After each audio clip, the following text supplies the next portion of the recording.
course. My name is Taylor. How long have you been doing this for? So I started by just playing clarinet around 9, 10 years old, and then from there, when I was about 14, I wanted to get into like drums and guitars and stuff like that. So since about 10 years old, let's say. So it's something you've wanted to do since a very young age? Yeah. As soon as I heard music, I knew I wanted to do music. So I'd say my earliest memory of hearing a song and like knowing for sure I want to do music because that's the best thing in the world sort of thing would have been when I was a wee baby, and I had my mum playing Love Will Tear Us Apart by Joy Division, and hearing that for the first time, it just, every time I listen to it, get goosebumps. It's like, to me, that's what music is. Great. What was your gateway into the industry? My gateway was lack of resources. I didn't have anyone else that could play the instruments and stuff to the level that I wanted them to. So from there I was like, well, I can play drums. I started learning drums, but I need to write songs now. So I figured I'd just teach myself how to do it, because if you want a job done right, do it yourself. Self-sufficient. I'm not just arrogant or anything like that. So do you have any advice for people looking to get into music? Don't. Yeah, do it, because what's going to happen if you don't do it? Nothing. What's going to happen if you do it? You might really enjoy it. So just do it. Who do you look up to within the industry? Will Putney. Will Putney is incredible. He's the best producer ever. Like every record he does, it's just perfect. Like there's no issues at all with anything that he does. Also, Nolly Get Good. It's like they're for two different things. So if I want my music to sound like raw and authentic, using like real instruments and really nice, like gritty sounding, Will Putney all the way, 100% the best. Whereas if I want it to sound really polished and really clean, and like I want it to sound like Architects, Bad Omens, Spirit Box, that sort of sound, Nolly Get Good is like the best at that. I just clipped your mic, sorry about that. That's all right. How do you find home studio producers have changed the way music is created? How do I find they've changed the way it's created? There's a lot more liars. There's a lot more liars. So back in the day, before like just working on a computer sort of thing, so where you had like a big mixing desk and millions of microphones, everything, you didn't really have a choice but to be good at your instrument, right? You didn't have a choice but to be good. Whereas now, like, you can have no experience playing guitar, no experience playing drums, bass, Christ, even vocals now. You can make songs where you're singing, but like you're not singing. We won't get into that though, because that's AI, and that's another thing that we don't talk about as a bad word. But how it's changed is that it's so much more accessible, so anyone can do it. Like, you could do it. Anyone watching this could do it. Like, anyone can do it. There's nothing to stop anyone from doing it, and it's amazing that it's that accessible. But because of all of the advancements in terms of like plugins and stuff like that, you don't have to be good at music to make music, which I think is good, but also bad. Because if you are just programming all your instruments, or you're using AI, admit it. Don't sit there and say, oh yeah, I played all of that, I'm the best, like, look at me, I can shred guitar like no other. But you've actually just like tapped it in on your computer and you haven't played it. So there's a lot of that. But then on like a more positive note, there's more music for me to enjoy. So it's like pros and cons that both sort of weigh each other out. A lot more liars, also a lot more better music. So it's, yeah, bit of a weird one. So do you personally believe that it causes more harm or more good? I think it causes a lot more good. More good. So those people that I'm talking about, which are the liars, which we don't like, they're very few and far between. They ruin it for everyone. But like, in terms of like, if it's a good thing that it's so accessible, absolutely. Like, as a musician, I feel like I would be a weirdo if I was to sit here and complain about more music being made. Right. So like music, just any way that music can be made, I love it. It's the best. Just be honest about it.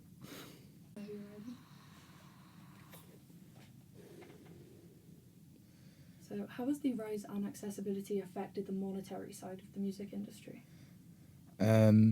So the monetary side of the music industry is it's a big topic. It's now basically impossible to make music. Make money from music. It's very easy to make music, but it's very hard to make money from it. The only place where musicians will actually make any money is through merch sales, tours, CD sales. Not really. And on topic of CD sales, it is as simple as that. Is back in the day, people needed to buy CDs. They needed to buy cassettes for their Walkmans or vinyls if they were fancy pantsy. Whereas now, I guarantee everybody watching this, apart from the one weirdo, they've all got their Spotifys or Apple Musics and stuff like that. And if you listen to Spotify, don't. But no, it's fine. It's fine. They just pay like 0.0003 pence per stream, which, if you think about it, for an album which is 12 songs, and you're getting 0.0003 pence per 12 song album. If you were to go into a shop and buy that, that's £10.99, whereas on your Spotify it's £10.99 for a month of 1 billion records, right? So it's monetarily speaking, there is no money. There is absolutely no money. Like, if you're thinking, how has the accessibility caused that? It's just because there's so much of it. Supply and demand is a big thing. If there wasn't as much music and it wasn't as accessible, the way that people would get discovered is through playing their gigs, and then someone would be like, oh, we'll make a bunch of CDs and we'll sell them in a shop, and that's where your money will come from. Whereas now, because everyone's doing it, there's just so much of it, no one is buying CDs unless it's like a gift, or unless you're making the conscious decision to buy physical media, which as a musician I encourage to do because it sounds better, but also I use streaming services. We all do. Like, there's no hate to people that do. It's just because of the supply and demand of it, because there's so much of it, it's like impossible to make money anymore from music. Like, you're constantly running at a loss. Everything in the year would have cost thousands and thousands. I haven't made that back. Like, it'll be a good couple of years before I make that back. But we do it because it's for the love of the craft, really, isn't it? Like, that's why we're doing it. We're not really doing it for the money. And if you are, good luck. So do you believe the industry is oversaturated as a result of accessibility? So I think it's oversaturated. Especially now, yes. And the reason being is, like, again, sort of branching off what we were saying earlier about being truthful with what you're doing. It's very easy to make music by typing what you want into a prompt. So, like, in regards to that, yeah, very oversaturated, because it's hard to tell now if you're listening to a guy that has worked for 27 hours straight getting that riff down perfect, or if you've just asked a computer to do it, you know. So it is oversaturated in regards to that. But then the saturation side of it, even the AI stuff, like, you can also make the argument of there's more stuff to draw inspiration from. So, like, there's always two sides of the coin. So I don't want to sit here and be like, yeah, it's 100% oversaturated. People need to stop doing music so that I can do music and I'm the best. Like, I don't want to be like that. And any producer that is like that is a dickhead. Excuse my French. But no, like, there's definitely a lot more of it. And obviously with anything, if there's a lot more of it, there's a lot more stuff that you don't like. So it sort of balances itself out. To anyone out there who is going to start doing music production, what are the essentials they'd need and how accessible is it? A laptop and an interface. That's all you need. laptop and an interface. You don't even need an interface anymore. Like, I know, like, for example, there's an incredible band called Static Dress. If anyone wants a band, listen to Static Dress. But they did their album, like, just entirely just on their MacBook. Like, even some of the vocals was recorded into the microphone, which is on the MacBook, rather than having something like this, which costs 900 quid or whatever. Like, they've just done that using their laptop. Granted, don't get me wrong, like, producers and everything that would have worked very hard getting it sounding as good as it did. But the actual accessibility of what you need to make music is hardly anything. Like, if you want to write a song, release a song, and get a bunch of streams, all you need is a laptop.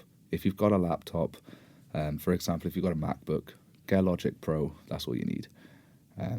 I recommend getting an interface as well, because then your audio will be clearer. Or if you've got a guitar, you can plug it in there and it'll sound super, super nice. But, like, it's not essential. It's just something that, if you are getting into it seriously, look into getting an interface. It's that little box that is being used to record this right now. But if not, just get a laptop and have at it. Have a crack at it. Gosh, you got it on your phone now. Like, do you know how many songs I've sat there just, like, bored at work or something, and I've just gone onto GarageBand on my phone and just tapped away a song. It's just on my phone. Loads. Like, music is so easy to make. Just do it. Just do it. Yeah, just do it. Thank you very much.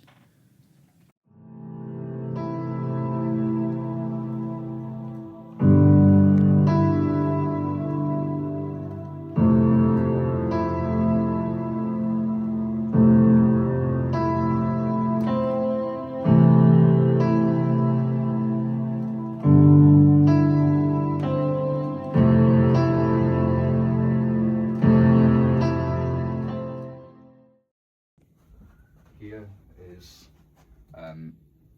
my favourite piece to record with is the AKG XLS C414, very famous mic.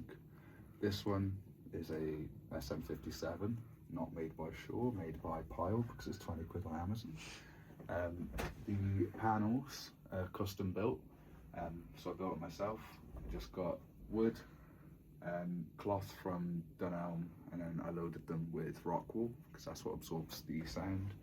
The sofa is there also to absorb sound and make it nicer for people that want to come in. We've got the typo poster, because, like, sick fucking band, isn't it? We've got the heroin skateboard, because it's cool, and we've got the architect skateboard, because they are cool. What else have we got? These are the Yamaha HS5s, because it's only a small room, so smaller monitors. That is a Knocked Loose Nail the Mix session. Yeah,